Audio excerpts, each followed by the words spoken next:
কোরবানির ঈদের কয়েকদিন বাকি থাকলেও এখনো জমে ওঠেনি মশলার বাজার। রাজধানীর পাইকারি ও খুচরা বাজারে বেচাকেনা কম। বিক্রেতারা বলছেন এবার মশলার দাম বাড়েনি, তবে ক্রেতারা বলছেন ঈদ ঘিরে বেশ কয়েক পদের মশলার দাম বাড়িয়ে দিয়েছে ব্যবসায়ীরা।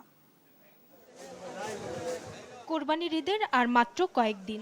ধর্মীয় এই উৎসবে কোরবানির পশুর মাংস রান্নায় প্রয়োজন হয় হরেক পদের মশলা। সাধারণত কোরবানির ঈদে মশলার বাজারে থাকে ক্রেতাদের ভিড়, তবে এবারের চিত্র একেবারেই ভিন্ন। রাজধানীর পাইকারি থেকে খুচরা বাজারে সেভাবে ক্রেতা নেই, এখনো জমে ওঠেনি মশলার বাজার। বর্তমান যে মার্কেটের পরিস্থিতি, কোনো কাস্টমারের মার্কেটে নাই। ঈদ বাজারে হিসেবে আমাদের কারণ বাজার কিচেন মার্কেটে ক্রেতা সামগ্রী অনেক কম। বিক্রেতারা বলছেন এবারে মশলার দাম বাড়েনি, বরং গেলবারের তুলনায় অনেক মশলার দামই কমেছে।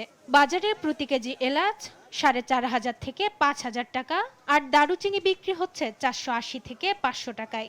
রমজানের তুলনায় কমেছে জিরার দাম, কেজিতে প্রায় ৩০০ টাকা কমে মানভেদে জিরা বিক্রি হচ্ছে ৬০০ থেকে ৬৫০ টাকায়। তবে ৬ মাসের ব্যবধানে দ্বিগুণ দামে বিক্রি হচ্ছে আলু বোখারা।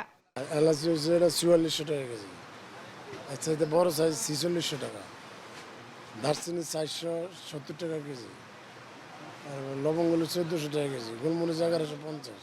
এবছর আমরা ওইরকম আরো করবার যে এই টাইমে একটা বাড়তি বাজার থাকে, ওইটার কিছুই এবছর বোঝা যাইতেছে না। তবে ক্রেতারা বলছেন ভিন্ন কথা। তাদের অভিযোগ ঈদ ঘিরে এলাচ, দারুচিনি, লবঙ্গ সহ বেড়েছে অন্যান্য মশলার দাম।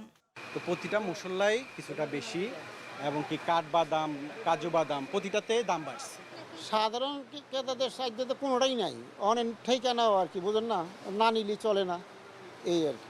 বাজার দর নিয়ন্ত্রণে বাজার মনিটরিং জোরদারের দাবি সাধারণ ক্রেতাদের। মাকদুরা মিতি, দেশ টিভি, ঢাকা।